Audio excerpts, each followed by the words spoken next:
Welcome back to my channel, and thank you so much for joining me for another exciting video. This video is long overdue. I promised to do this video a few weeks ago.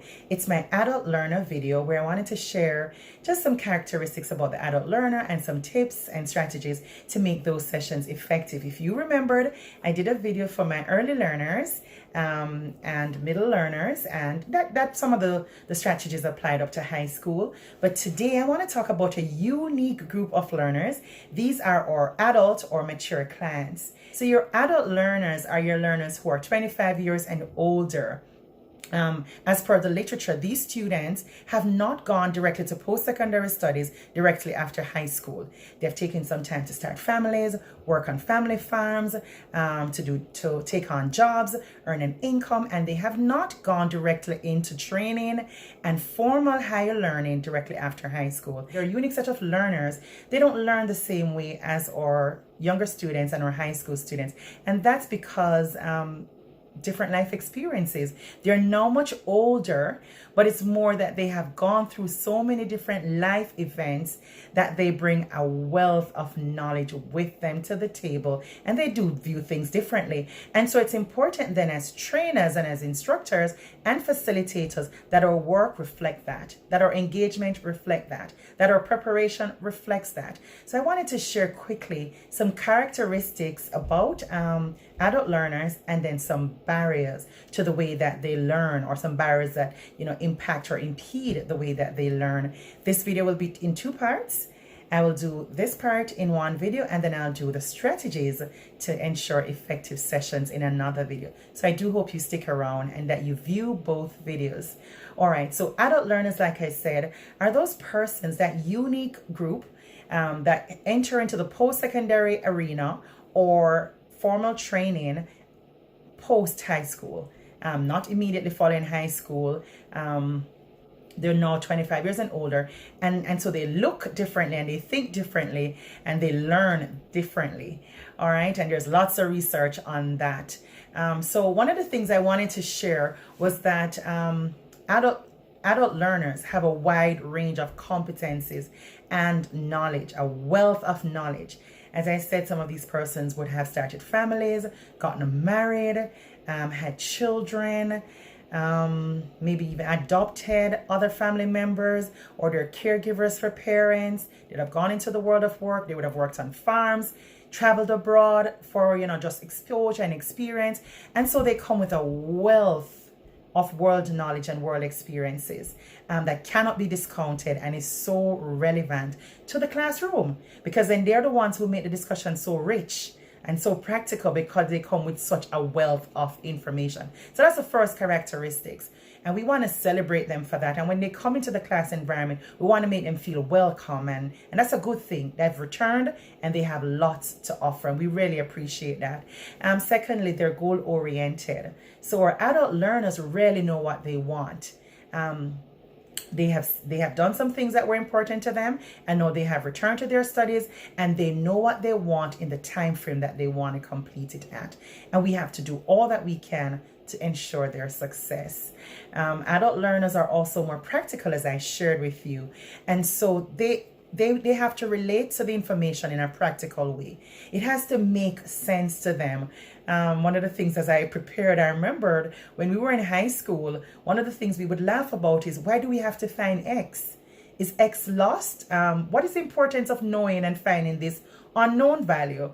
And as we got older, we would see the significance. For example, if we were going to buy 5 times something, or 5 times X was $20, we would know that the X was $4. So the unit cost, or that unknown, was really $4. So we know, now we appreciate the value, but in high school, we'd have found it so interesting. For the adult learner, they want to know that what they're learning is going to help shape the future. They want to know, how can they use this practical, or this information in a practical way, to reshape their world and to impact their world, to make a contribution and to make an income. So they want it to be practical, they want it to be meaningful, they also want the information to be relevant. So not just practical application, how can I use it, but it has to be relevant to their lives. Adult learners also require great flexibility. And that's important to help them overcome the different barriers that we're going to talk about. So because they do have different commitments, when they do present themselves in the class environment, we have to bear in mind that so much is at stake, or so much is involved in their success, that they do require a great degree of flexibility in terms of the way classes are designed, the way they're arranged, and the way they're delivered. So in this new environment where we're able to deliver our classes and our communications remotely, it has helped some, and for others it has not really helped, simply because then everything becomes now a part of the home environment, and it becomes difficult to separate employee, mother, wife, and student. And so sometimes things get really difficult to manage. Because of the different needs and some of the characteristics that we highlighted above, adult learners require a variety of instructional methodologies. For example, auditory lectures. Those are useful for some students, and we need a good blend of lectures, videotapes, audio tapes that they can learn from, discussions. They do enjoy those because it stimulates their auditory senses.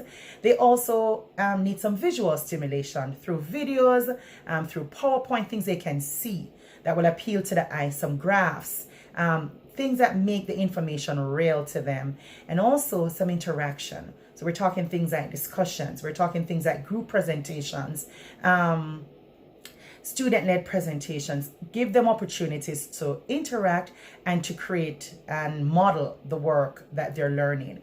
And another important piece is they require time for reflection. So we can use journals to achieve that, and we can use student-centered activities to achieve that, for them to write reports and give feedback on how things are going.